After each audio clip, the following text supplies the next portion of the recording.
Join me now who go back to the 1980s at Channel 27, and the gentleman here, Dan Smith, you talk about going way back. He first got involved with Channel 27 in 1984, and practically every year since has been behind the scenes doing camera work. I've been privileged to been able to continue to work with Dan over the years. He has helped out on quite a few interesting individuals programs with doing camera work. And also joining us is Norm Berman, a gentleman who has a lot of theater background in Michigan City, who lent a hand to some Twilight Theater productions that we did back then. Fortunately, he didn't murder me with some of the productions, but Norm, thank you so much for joining us for the program. Be glad. Dan, let's start out with What the Horse Saw. And many citizens who saw some of the early shows on Channel 27 got quite a jolt when they saw this outlandish, fiendish program that had quite a few different sketches and crazy characters. And I remember a family member of mine who said that when they saw What the Horse Saw, along with what I used to do, say that this station would go out of business when he saw both my program and What the Horse Saw. Fortunately, we both proved him to be wrong. But Dan Smith, one of the very few left around who was in the original What the Horse Saw. Well, we started off with a group of 7 guys. I'd like to name them Art Dzinski, Ted Swanson were really the backbone of the show.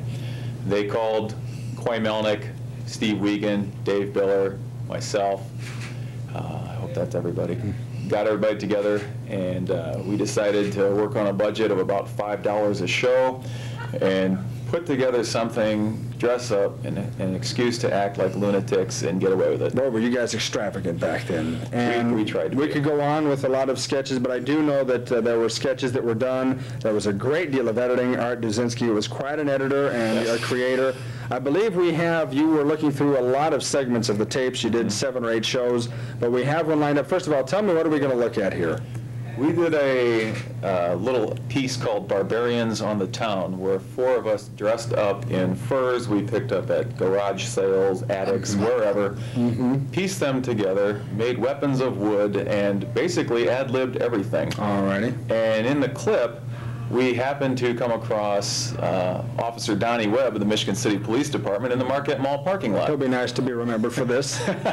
He stopped and just asked what we were doing. We told him, and he was gracious enough to lend his assistance in making the scene. And let us watch this ever so early historic moment in Channel 27 history.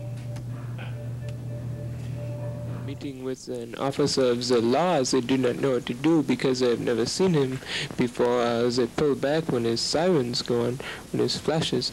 The big barbarian tries to go and stop him. The leader is there and he is fighting when the lights go on again. The big barbarian decides not to attack. The leader tries to investigate some more, and the tiny barbarian tries to sneak up using his shield as a turtle shell, like a turtle trying to sneak up like a little turtle. Here they are. They find out that there's a small carnival and frighten little children away and try to get in because they see that there's a moonwalk there. I think the people that are seeing you on the street there are saying you missed the Summer Festival Parade. It was last month. Dan, fill us in a little bit. On just what happened there. Well, we just gotten done eating a plastic bag, I think. We were getting ready to go over to this carnival, and that's when Officer Webb stopped us. And it was pretty entertaining for us. We just kept kind of telling him, okay, now turn your sirens on and act surprised, and he went along very nicely. And if he's listening now, thank you very much. And for not arresting you. Well, you guys did voices, you did little sketches where you, one of the things I just remember, we're not going to take a look at it today, but I know you did a series, or it was a show called Teddy and Jackie the Crabs. Jackie and Teddy the Crabs. Jackie and Teddy the Crabs, and you did sort of like a Ronald Coleman type of accent. These are the oceanographic crabs I'm speaking of.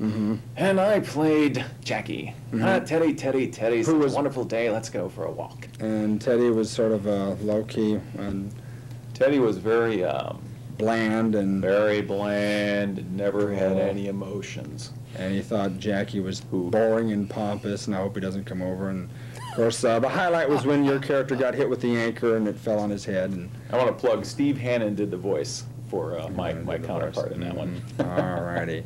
Well, What the Horse Saw, creative voices and just outlandish. And I have to be truthful with you, a lot of it didn't make any sense, but it was so creative and funny that what the heck.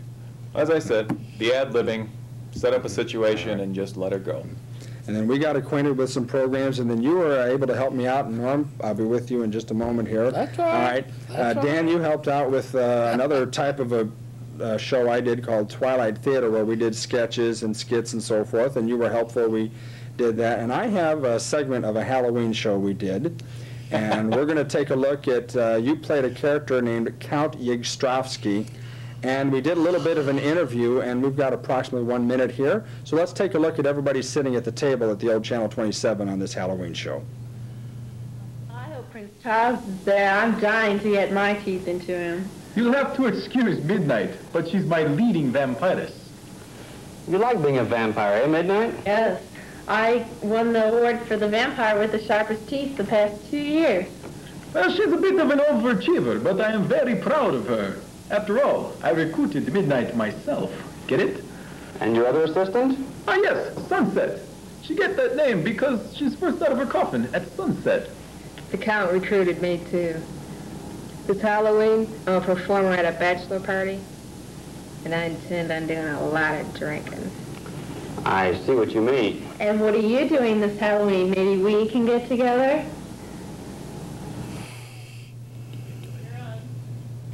Alrighty, that was from a 1987 Twilight Theater Halloween show, and the young lady who was just on a little earlier, Dawn Gramels, she played the part. Whit Rees was the gentleman that was doing the interview there. He did a couple of shows for us. And April Becker, a young lady who did a number of shows with us back in the 1980s, who just got into the TV work for fun, helped us out on that one. And that was one of your better parts with the accent and everything. Thank you very much, Bill. It was very enjoyable. Norm Berman, you came down and you were good enough to help us out with having some fun. You worked with some other seasoned theater people such as John Baines and Linda Van Epps, just to name a few. What do you remember, or what do you want to forget about back then? Well, of course, I started here with the Footlight Players when I came to Michigan City in 1969, and also with the Dunes Arts Foundation, Dunes Summer Theater.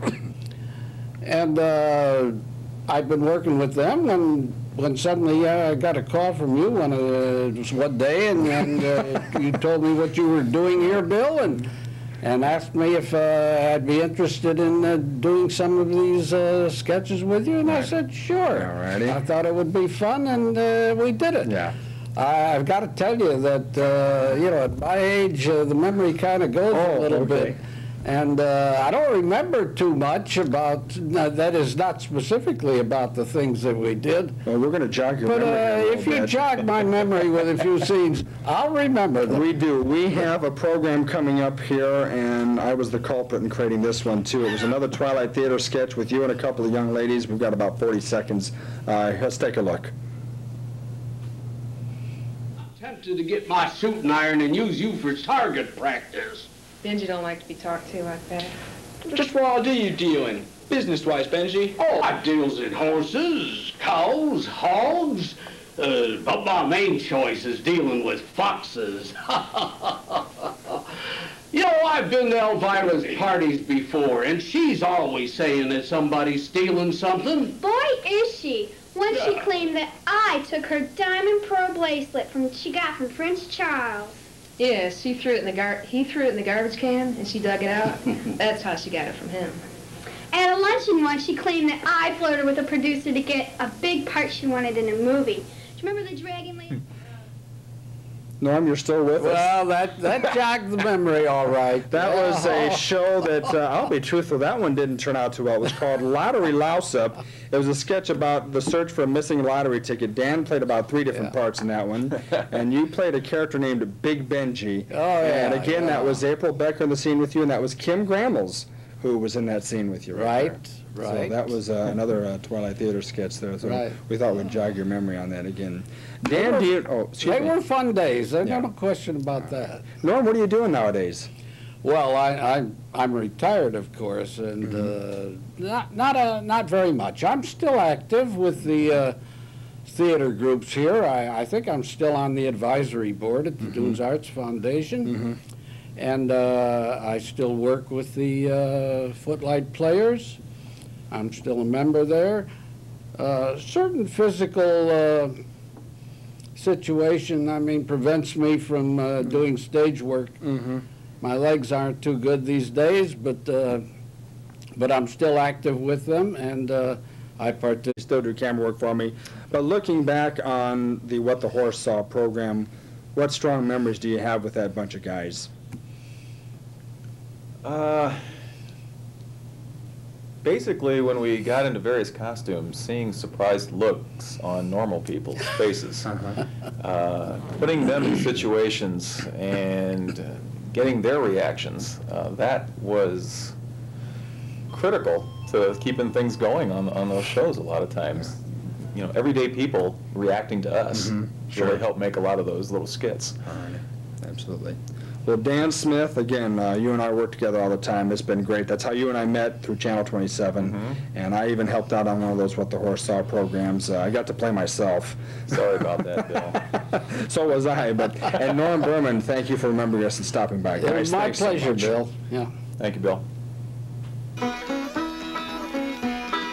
Yonder she comes, and it's howdy, howdy do. Oh, where have you been since the last that I met you? Rise you up, my lady, present me your hand. I know you are a pretty girl, the prettiest in the land.